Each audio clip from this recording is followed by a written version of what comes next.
Ertugrul गाजी season 2 episode 3। नयान सराय खाने में मौजूद तमाम लोगों को मारने के बाद वापस अपनी मेज पर आकर खाना शुरू कर देता है। इतने में वहां काम करने वाला आता है तो हर तरफ लाशें देखकर हैरान और परेशान रह जाता है और उसके हाथ से खाने के तमाम बर्तन गिर जाते हैं। घबराते हुए वो पीछे मुड़कर वापस जाना चाहता है मगर बाछू एक झटके से उसके गले पर रस्सी का फंदा फेंक देता है और उसे नयान के सामने गिरा देता है। फिर नयान उससे कहता है कि खाना अच्छा है, मैं तुम्हारा शुक्रिया अदा करना चाहता हूँ। और हाँ, एक बात और, मुझे रात को अकेले सोना पसंद नहीं है, किसी लड़की का बंदोबस्त करो। वैसे क्या तुम्हारी कोई बेटी है? वो कहता है नहीं नहीं, मेरी कोई बेटी नहीं है। नयान ये सुनकर गुस्से से कहता है कि फिर तो तुम्हारी खैर नहीं बुड्ढे, और ये कहकर वो अपने हथियार की तेज धार नोक उसके सीने में पेवस्त कर देता है। फौरन ही जनान खाने से एक औरत बाबा बाबा करती भागती आती है। नयान कहता है कि मैं अपने एक मेहमान के इंतजार में हूँ, जब तक वो नहीं आता तुम्हें मेरे साथ रहना है। वो एक मंगोल सिपाही को हुक्म देता है कि इन तमाम लाशों को बाहर ले जाओ और सराय खाने का दरवाजा बंद कर दो। मैं यहीं तुंगूद का इंतजार करूंगा, और हाँ, इस लड़की को तैयार कराओ। सिपाही हुक्म की तामील के लिए चला जाता है। उधर कबीले में आलिया खातून तैमूर के पास आकर कहती है, देखना, गाय कबीले वाले तुम्हारी शुजाअत और बहादुरी को तस्लीम कर लेंगे। सूरत हाल खतरनाक है, लेकिन तुम फिर भी अर्तगल की मदद के लिए रवाना हो रहे हो। तैमूर कहता है कि मुसीबत ज़्यादा लोगों की मदद करना हमारा फर्ज है। वो कहती है, हाँ, लेकिन अगर मदद अर्तगल की जा रही हो तो अहमियत बढ़ जाती है। अर्तगल का नाम चंगेज खान के महल से लेकर कोनिया तक और दमिश्क से लेकर कुस्तुनतुनिया तक मशहूर है, पर तुम उससे ज्यादा बहादुर और ज़हीन हो और तुम खुद को साबित करके रहोगे। वो कहता है कि आप ये सब मुझे क्यों बता रही हैं? आलिया खातून कहती है, क्योंकि हर माँ अपने बच्चे को कामयाब देखना चाहती है। और फिर वो वहां से रुखसत हो जाती है। तुर्गुत की हालत आगिस को देखने के बाद से खराब है। वो दुआन से कहता है कि भाई, मैं भी तुम लोगों के साथ जाना चाहता था, मगर वो अपनी बात नामुकम्मल छोड़ देता है तो दुआन कहता है, तुम बोझ न लो, बस हमारी बहन का ख्याल रखो। तुर्गुत कहता है, जाओ, अल्लाह तुम्हारी हिफाजत करे, हमारे आका को साथ लिए बगैर वापस मत आना। और फिर दुआन वहां से रवाना हो जाता है। सरदार खुशनूद, गुंदोगदू और तैमूर एक फर्जी नक्शे की मदद से मंसूबाबंदी कर रहे हैं। तैमूर कहता है कि मैं अपने बेहतरीन जाबाजों के साथ जा रहा हूँ। गुंदोगदू कहता है, मामू फिक्र ना करें, मेरे साथ भी बेहतरीन जाबाजों का ही टोला है। सरदार खुशनूद कहते हैं कि तुम लोग एक अजीम जंग के लिए रवाना हो रहे हो, जीतोगे तुम, फतह अल्लाह की होगी, मेरा रब तुम्हारा हामी और नासिर हो। दुआएं लेकर वो पीछे मुड़ते हैं तो दुआन अपने घोड़े पर सवार आ रहा होता है। तैमूर सख्त लहजे में उससे पूछता है, तुम इतनी देर से क्यों आए हो? दुआन कहता है, माफी चाहता हूं मेरे आका, आइंदा गलती नहीं होगी। तैमूर फिर कहता है कि मैंने तुम्हारे आका को बचाने के लिए अपना सब कुछ दांव पर लगा दिया है, आइंदा कोई गलती बर्दाश्त नहीं की जाएगी। फिर वो गुंदोगदू को मुखातिब करते हुए कहता है कि ये कौन है? वो कहता है कि ये अर्तगल का एक जाबाज है, हम इस पर भरोसा करते हैं, तुम भी कर सकते हो। वो कहता है, भाई आप कह रहे हैं तो ठीक है। इसके बाद वो सब लोग वहां से काफले की सूरत में रवाना हो जाते हैं। गुंदोगदू को जाता हुआ देखकर सलजान उसके लिए दुआ कर रही है। वो पीछे मुड़ती है तो देखती है कि आलिया खातून हाथ खोले खड़ी है। सलजान उसके गले लग जाती है। आलिया खातून फिर कहती है, तुम्हारा सुनकर दुख हुआ, एक औरत की सबसे बड़ी खुशी अपने शौहर को औलाद देना होती है। सलजान कहती है कि अल्लाह ही नेमत देने वाला और लेने वाला है, तुम दूसरों के लिए परेशान होना छोड़ दो। वैसे तुम बहुत सही जा रही हो, मौके से फायदा उठाना खूब जानती हो। आलिया कहती है, सुना है तुम अब नेक हो गई हो, मगर वो कहते हैं ना, कुत्ते की दुम कभी सीधी नहीं होती, लिहाजा तुम यहाँ अपनी चालें हरगिज मत चलाना, वरना मेरा नाम भी आलिया खातून है। दूसरी तरफ मंगोलों का काफिला रवां दवां है। अर्तगल बदस्तूर पैदल चल रहा है और थकन से चूर है।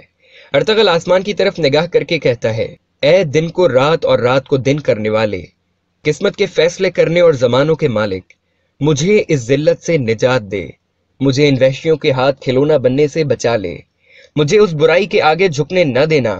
मेरी बीवी, माँ, कबीले वालों और मेरे दोस्तों को मेरे इंतजार की अजियत से निजात दिला।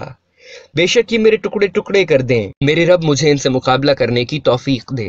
हाइमा खाला अफसुर्दगी से कहती हैं, मैं नाकाम हो गई भाई, मैं अपने कबीले का दिफा ना कर सकी।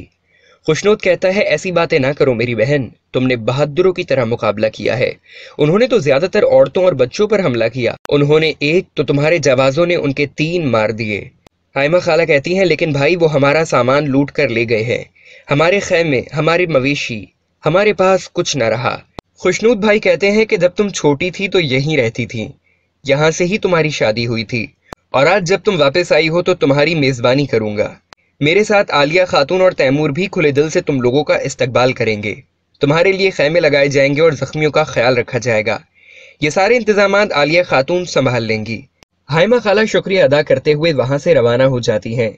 उनके जाने के बाद आलिया खातून कहती है, सब कुछ इतनी आसानी से हो जाएगा ये मुझे नहीं पता था। सरदार खुशनूद कहते हैं, तुम ये क्या कह रही हो खातून?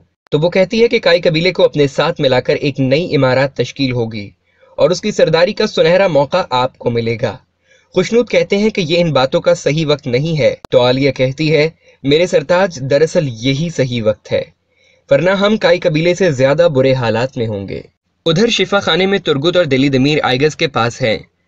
तुर्गुत सख्त गुस्से में कहता है, अगर मेरी बीवी को कुछ हुआ तो मेरी तलवार नीले आसमान में उठेगी और उसे सुर्ख कर देगी। मैं सब उजाड़ दूंगा, किसी को जिंदा नहीं छोड़ूंगा। हकीम आरिफ जख्मियों के मुतालिक सरदार को मुतला कर रहे हैं। खुशनूद कहते हैं कि मैं सुल्तान अलाउद्दीन को खत लिखकर मदद तलब करूंगा। ख्वारज़म शाह में कामयाबी के बाद मंगोल बेलगाम हो गए हैं।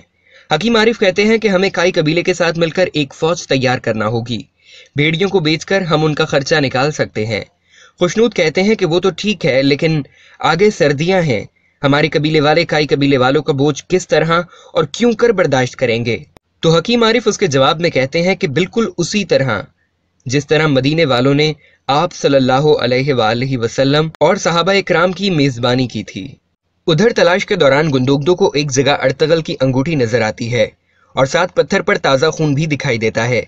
तो वो खुश होकर तैमूर से कहता है कि मेरा भाई जिंदा है, देखो उसने हमें रास्ता दिखाने के लिए ये निशानी छोड़ी है।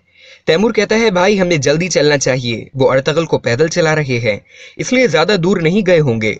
इस बात पर कुचाबुश परेशान हो जाता है कि कहीं वाकई ये लोग अर्तगल को तलाश ना कर लें। कबीले में हलीमा सुल्तान हाइमा खाला से कहती है, मैं चाहती थी कि ये बात आपको अर्तगल खुद बताएं, लेकिन अब मैं ही बता देती हूँ, आप दादी बनने वाली हैं। हाइमा खाला खुशी से फूल जाते हैं और हाथ उठा उठाकर उसे दुआएं देती हैं। साथ बैठी सलजान खातून भी बहुत खुश हैं और हलीमा सुल्तान को मुबारकबाद दे रही है। एक जगह पहुंचकर सब सिपाही अलग होकर अर्तगल की तलाश शुरू कर देते हैं। कुचाबुश को मंगोलों का काफिला नजर आ जाता है, लेकिन वो किसी को मुत्तला नहीं करता, बल्कि उनके गुजर जाने के बाद वो गीली मिट्टी पर से उनके पैरों के निशान तक मिटा देता है। सब वापस आकर एक जगह जमा हो जाते हैं। किसी को कोई सुराग नहीं मिला। गुंदुगदो कहता है कि ये काम आज ही हो सकता है, वरना बहुत देर हो जाएगी। तैमूर कहता है कि हमें रात तक तलाश करना चाहिए। उधर कबीले के शिफा खाने में आइगस का हिलता हुआ हाथ रुक जाता है। उसका जला हुआ जिस्म सांस लेना छोड़ देता है और दिल धड़कना भूल जाता है। तुर्गुत गम गुस्से में पागल सा हो रहा है और आइगस आइगस चिल्ला रहा है। दरअसल आइगस का इंतकाल हो गया है। जंगल में तैमूर और गुंदुगदो तलाश के बाद थक हार कर अपने सिपाहियों के हमरा खाना खा रहे हैं। अचानक ही दोआन एक शख्स को पकड़ कर लाता है और कहता है कि ये गीदड़ झाड़ियों के पीछे छुपा बैठा था। तैमूर कहता है कि इसका नाम गनी है, ये एक आवारा पागल है, मगर आज तक इसे कोई पकड़ ना सका। ये एक हिरन से ज्यादा तेज, लोमड़ से ज्यादा चालाक और रीछ से ज्यादा ताकतवर है। वैसे तो तुम एक नालायक खोजी हो, मगर तुम्हारी समात बहुत तेज है, इसे जाने दो। दुआन उससे माफी मांगता है, पर वो उसे धक्का देकर वहां से भाग जाता है। उधर नोयान का एक आदमी उसे आकर इतला देता है कि आका आपका मेहमान आ गया है। नोयान बाहर दरवाजे के पास चला जाता है और तुंगूत के साथ अर्तगल के इस्तकबाल को खड़ा हो जाता है। अर्तगल सराय खाने में अंदर आता है तो क्या देखता है कि लाशों का एक ढेर पड़ा हुआ है, जिन्हें जलाने की तैयारी की जा रही है। और फिर पहली मर्तबा अर्तगल और नोयान का आमना सामना होता है। दोनों एक दूसरे को घूर रहे हैं। नोयान खामोशी तोड़ते हुए कहता है, मेरे प्यारे दोस्त, मुझे तुम्हारा ही इंतजार था। अर्तगल पूछता है, तुम कौन हो? तो वो जवाबन कहता है, नोयान की जहन्नम ने खुशामदीद। इसके बाद वो अपने हाथ की मशल से उन तमाम लाशों को, जिनमें तुर्क और अलाउद्दीन के जानिसार थे, उन्हें नजरे आतिश कर देता है। अर्तगल गमो गुस्से की आग में जलकर चिल्लाने लगता है। वहां गुंदुगदो और तैमूर जानिसारों के हमरा बैठे थे कि अचानक उनका एक सिपाही आकर खबर करता है, आका सराय खाने से धुआं उठ रहा है। वो फौरन उसकी तरफ निकल पड़ते हैं। यहाँ नोयान अर्तगल का गुस्सा देखकर कहता है, ये मेरी जहन्नुम है और मैं इसका शैतान हूँ। अर्तगल कुछ नहीं कहता, लेकिन उसकी आंखों में एक ऐसी आग लग चुकी है जो अब हर जालिम को जला कर रख देगी। اسی کے ساتھ دوستوں آج کی ایپیسوڈ اپنے اختتام کو پہنچی. امید ہے کہ آپ کو بہت پسند آئی ہوگی. مزید ایپیسوڈ دیکھنے کے لیے ہمارا چینل سبسکرائب کر لیجئے اور کمنٹ سیکشن میں اپنی آراء سے ہمیں ضرور آگاہ کریں. بزم حسان سے ملک حسان کو دیجیے اجازت. فی امان اللہ.